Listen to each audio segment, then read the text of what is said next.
Olá, boa noite a todos e a todas. É uma satisfação. Obrigado, Ana, obrigado, Marcos, obrigado, Cláudio, todas as pessoas que estão presentes em vibrações nesse momento. Ainda continuamos obedecendo as precauções necessárias para evitar contaminações ligadas a esse coronavírus e a essas situações pelas quais a humanidade tem de passar, e estamos aqui satisfeitos nesse primeiro momento, fazendo a nossa parte, né? Tentando manter o equilíbrio, aceitar os desígnios do Criador, sempre tentando praticar a oração da serenidade, no sentido de dizer: concedei-nos, Senhor, a serenidade necessária para aceitar as coisas que não podemos modificar, coragem para modificar aquelas que podemos e sabedoria para perceber a diferença. E nesse momento a Ana abriu o Evangelho, o Cláudio estava impresso lá no centro, e ela mandou para nós aqui que seria o capítulo 7, ligado exatamente ao homem inteligente no mundo, e nós vamos fazer a leitura, em seguida vamos fazer um breve comentário, tentando refletir um pouco dessas questões e aplicar as nossas próprias vidas. Lembrando que o Evangelho é para isso, é para ser aplicado para cada um, né? Independe do que está falando. É como dizia o Buda: quando eu apontar para a estrela, olhe para a estrela e não olhe para o meu dedo. Ou seja, cada um olhe para como aquilo se insere dentro da sua própria vida, e assim vai, né? Então vamos seguir aqui pelo Evangelho. Missão do homem inteligente na terra. Não vos orgulheis do que sabeis, dado que esse saber tem limites muito estreitos no mundo em que habitais. Suponhamos sejais sumidades em inteligência nesse planeta. Não tendes nenhuma razão para vos envaidecer. Se Deus, nos seus desígnios, vos fez nascer num meio onde pudestes desenvolver a vossa inteligência, foi por querer que a usasseis em benefício de todos. Por ser missão que vos dá, pondo em vossas mãos um instrumento com o auxílio do qual podereis desenvolver, quando for o caso, as inteligências atrasadas, conduzindo-as a Deus. Acaso não indica a natureza do instrumento o uso que do mesmo deve ser feito? A enxada que o jardineiro colocou na mão do seu operário não lhe mostra que ele deve cavar a terra? E que diríeis se esse homem, ao invés de trabalhar, levantasse a enxada para ferir o patrão? Diríeis que é um monstro e merece ser expulso. Pois bem, não se passa o mesmo com aquele que se serve da inteligência para destruir a ideia de Deus entre seus irmãos? Não levanta ele a pá contra o patrão que lhe deva para cultivar o terreno? Tem ele o direito ao salário prometido? Não merece, ao contrário, ser expulso do trabalho? Assim será. Não o duvideis. E esse tal arrastará existências miserandas e cheias de humilhação, até que se prostre aos pés daquele a quem deve tudo. A inteligência é rica em méritos para o futuro, mas com a condição de ser bem empregada. Se todos os homens bem dotados se servissem dela, segundo os desígnios de Deus, a tarefa dos espíritos seria fácil, ao fazerem progredir a humanidade. Infelizmente, muitos fazem-na instrumento de orgulho e perdição para si mesmos. O homem abusa da sua inteligência como de todas as outras faculdades, e, no entanto, não lhe faltam lições, advertindo-o de que mão poderosa pode tirar-lhe tudo quanto lhe tem dado. Ferdinand, um espírito protetor. 3 pontos relevantes aqui no Evangelho para a gente destacar hoje. Olha o primeiro que ele diz: não vos orgulheis do que sabeis, dado que esse saber tem limites muito estreitos no mundo em que habitais. Segundo ponto é quando ele vai dizer que cada instrumento é para ser utilizado conforme a sua necessidade, a necessidade que fez com que ele nascesse. E no terceiro, é para aquele ponto em que alguém que usa a inteligência para afastar os homens, por exemplo, da noção de Deus, né? Para afastar dessas questões. E é nesse sentido, no primeiro momento, em que nós temos feito os últimos evangelhos, sem estarmos presentes no centro, tentando entender, colocamos inclusive para o pessoal do grupo, um trecho do filme Star Wars, em que o mestre Yoda, ele olha para o jovem Luke e ele está ensinando a ele sobre o que é a força, que todo poder vem da força. E o que seria essa força? Ele diz, a força é essa energia que envolve todo o universo. Essa energia que está dentro da gente, nós seres humanos, está dentro das pedras, está dentro do mar, está dentro de todos os reinos, né? O reino animal, o reino vegetal e o reino mineral. E quando nós entendemos que não somos mais, mas que nós fazemos parte, que nós somos de um dos reinos, e esse reino interage com os outros reinos, nós tendemos a abandonar a lógica de comparação e passamos a ter uma noção de integração, de participação coletiva, de participação conjunta, no sentido de trabalharmos com o todo, entendermos que exatamente existe uma ordem, que existe uma ordem dentro de qualquer coisa que pareça caótica, que na natureza todas as coisas passam. É o que diz muito o Chico, por exemplo, como Emmanuel dizia para ele, tudo passa, meu filho. Então, sempre em todas as dificuldades, quando nós estamos juntos, e aí dizer juntos é nos entendermos enquanto descendentes e participantes dessa força. No Espiritismo, por exemplo, se fala do fluido cósmico universal. Os cientistas hoje da física quântica, como Stephen Hawking, ele fala, por exemplo, da lógica ligada à perspectiva do Big Bang, de uma origem em que uma força, uma energia, ela primeiro se contraiu, depois ela explodiu e se expandiu. Quer dizer, da unidade veio a diversidade. Os filósofos, Plotino falava isso, que o um, tudo vem do um. E o um vem essa divisão. Qual seria o papel do homem? É voltar para a unidade.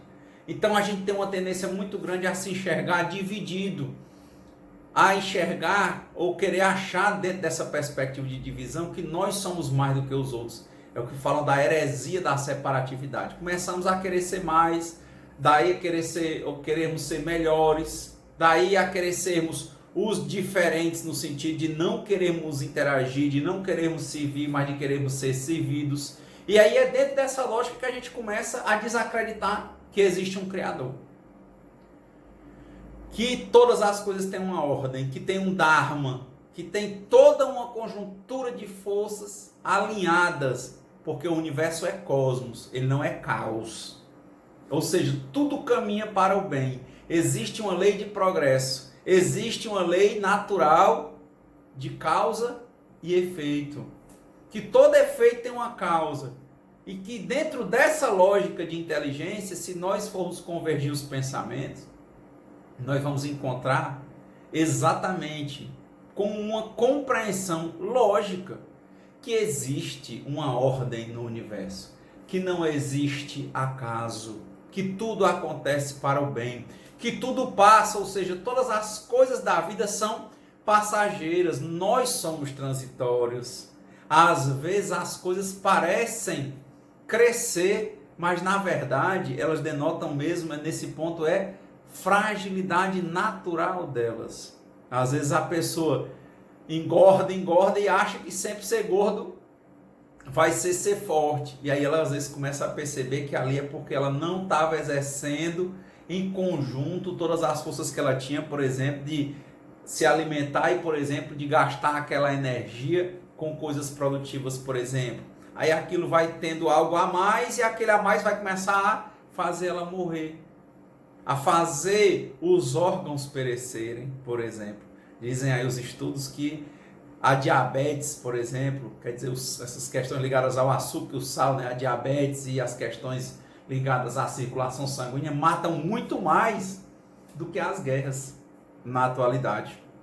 Então, Quer dizer, há um descontrole. E há um descontrole porque muitas vezes nos falta centro.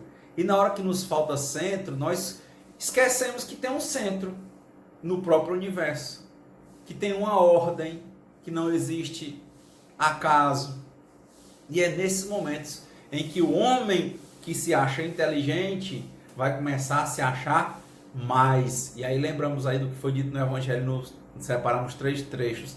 No primeiro trecho, ele diz: a sua inteligência, quer dizer, conheça o seu lugar, saiba dos seus limites, seja melhor do que você a cada dia sem querer ser melhor do que ninguém, muito menos maior ou melhor do que a criação. Aprenda a entregar, confiar, aceitar, porque tem uma ordem, tem algo superior a você, tem algo superior a mim. E é dentro desse contexto, é para se entender exatamente que esse algo, nem tudo você vai ter a capacidade no momento de entender, nem tudo você vai ter a capacidade no momento de explicar. E consequentemente não adianta querer se esconder em achar que o que é inexplicável você vai conseguir abarcar, no sentido de conseguir deglutir só porque você quer, só porque você estudou. Não precisa de muita inteligência para perceber que os doutores não são doutores em tudo. Você é doutor em uma área e às vezes nem aquela área você sabe muito. Porque você foi delimitando, subnichando, era doutor numa coisa. E daí a gente tem o envaidecimento e o sentido envaidecedor de querer colocar o outro numa posição de doutor, como se isso fosse ser a mais do que os outros. No sentido de ser diferente, de ser mais inteligente, de ter autoridade, de dizer tudo. Mas não é. Não é. Tem limites. Quer dizer, o nosso conhecimento ele tem limites. Por mais inteligente que eu seja, que você seja, que seu filho seja, que sua mãe seja, que seu pai seja, essa inteligência tem limites. Tem limites até porque falta a nós a humildade, muitas vezes, de nos entendermos como parte no todo. E é isso que muitas vezes mais nos enfraquece.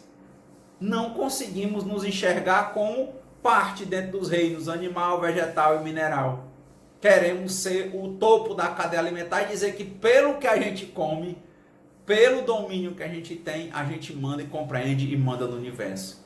E muitas vezes é um momento de parar e pensar numa situação dessa que está acontecendo na quarentena, nas pandemias, nos tsunamis. Quantas situações que não estão sendo vistas, por exemplo, mais de 3.000 garotas de um grupo que era de uma religião milenar, que são os Yazid, que eram estabelecidos no Iraque, da Mesopotâmia, desde o tempo que era Mesopotâmia, né? Porque a Mesopotâmia ficava exatamente onde é Irã e Iraque, entre os rios Tigre e Eufrates. E essas pessoas hoje estão sendo dizimadas a um genocídio claro, uma miséria, você pode pesquisar, que tristeza, coisa horrível, né? Mulheres hoje, 2020, sendo vendidas em leilões, é só querer olhar, coloca no YouTube aí, povo Yazid, para querer entender. Milhares de pessoas morando no deserto hoje, tem cantos no deserto que tem sírios que estão refugiados sem cesta básica, sem saneamento, mas com as barracas e vivendo em condições miseráveis. Tem acampamento de 150.000 pessoas e essa é uma realidade que já tem 3 a 5 anos que está acontecendo, por exemplo, e as pessoas, por exemplo, só começam a querer enxergar isso quando é algo que toca nelas. Até então é como se nada tivesse acontecendo. Por quê? Porque o nosso senso de participação, o nosso senso de solidariedade, ele tende a estar em baixa, porque muitas vezes nós nos achamos os eleitos, os melhores, os mais inteligentes. E aí não vamos querer aceitar coisas que porventura venham para nós. Mas tem passagens bíblicas muito interessantes, por exemplo, como a que diz que Deus só dá a cada um o fardo que ele pode carregar. Passagens que a gente vê no livro dos Espíritos que falam, por exemplo, que tem toda uma lógica dizendo que a dor é necessária. André Luiz também fala, Emmanuel, na obra de Chico Xavier, que a dor é necessária, mas o sofrimento é opcional. E muitas vezes nós sofremos porque nós nos apegamos às nossas ideias, aos nossos padrões. É importante fazer o evangelho para cada um, né? Nós fazemos esse evangelho para nós mesmos, no sentido de termos uma reflexão, porque nós percebemos muitas vezes que quantas pessoas vão dizer assim, olha que você disse era bonito, e fala bem, e era interessante, mas na vida prática, aquela pessoa um dia chega mesmo para assumir que, ou dá provas que ela não consegue colocar nada em prática. Gente que está lendo milhares de livros, mas o livro não funciona para que ela se enxergue, realmente provoque um autoconhecimento, para que ela interaja e se enxergue dentro do todo. Quer dizer, de que adianta ler milhares de livros se na hora de praticar não há equilíbrio emocional? Não consegue ter uma tranquilidade na alma, não consegue aceitar os desígnios do Criador, agir livremente, fazendo o que está ao seu alcance e aceitando o que não tem condições de ser modificado, o que vem dos desígnios maiores dentro desse conjunto em que nós estamos como parte necessária e importante, mas tão importante quanto a areia, quanto os insetos, quanto os vírus, quanto as bactérias. Quer dizer, o senso de pertencimento vai atender a um equilíbrio e segue uma ordem, como dizem aí os que trabalham com as constelações, o Bert Hellinger, por exemplo, os 3 grandes princípios, esses 3 grandes eixos. Nós pertencemos ao universo, a força está conosco, o fluido cósmico universal, ele pulsa em nossas veias com esse fluido vital e pulsa nas veias dos vírus, dos insetos e todos os reinos, e nós vivemos com tudo isso em cada coisa. Então, nesse momento, a nossa interpretação, a nossa percepção é a que nível está a nossa integração com o universo.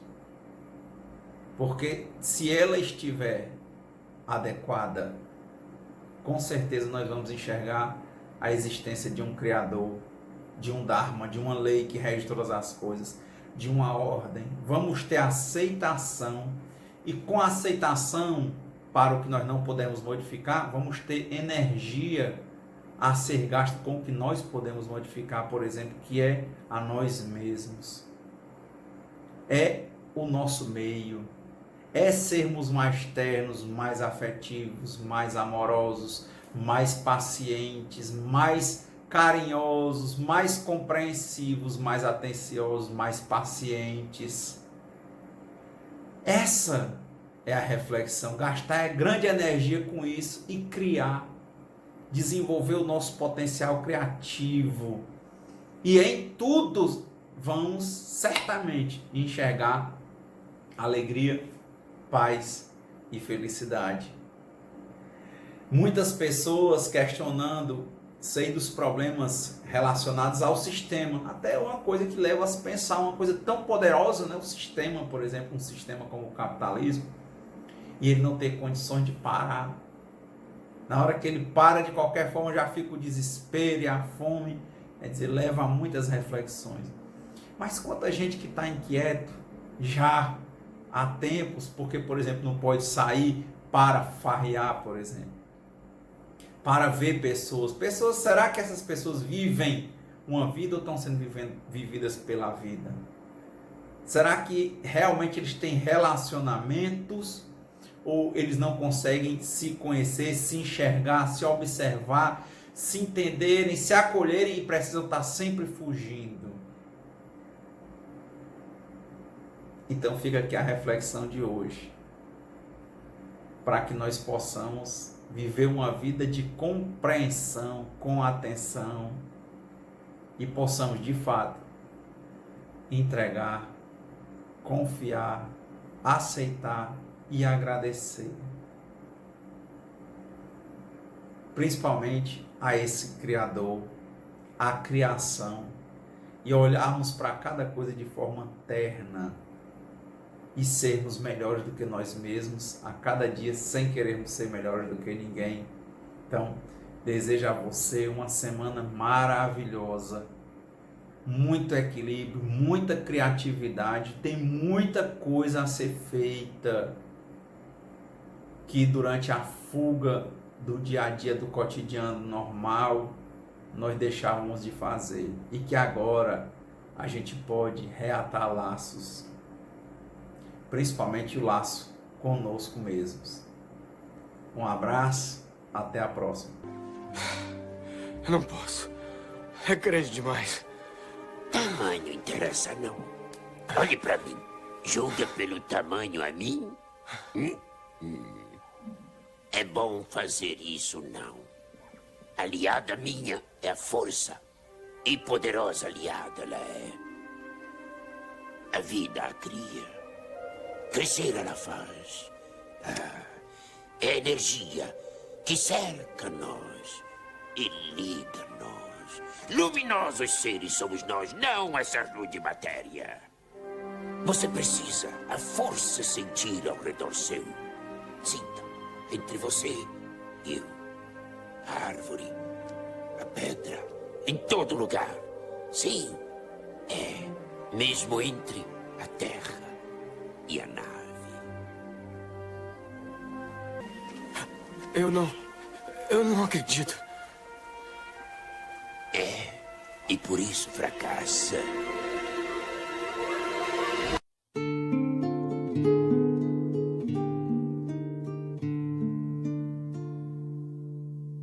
Senhor, fazei-me instrumento de vossa paz.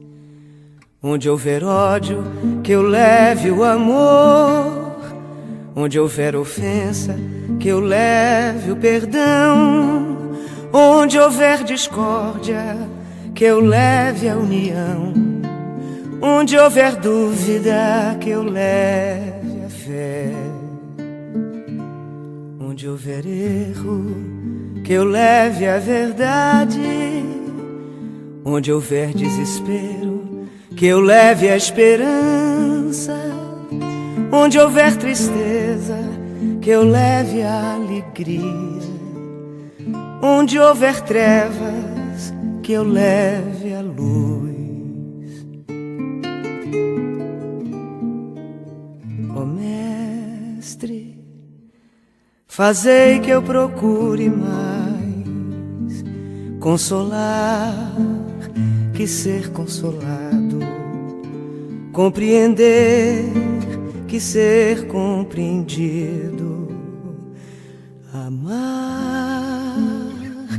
que ser amado, pois é dando que se recebe, é perdoando que se é perdoado, e é morrendo que se vive para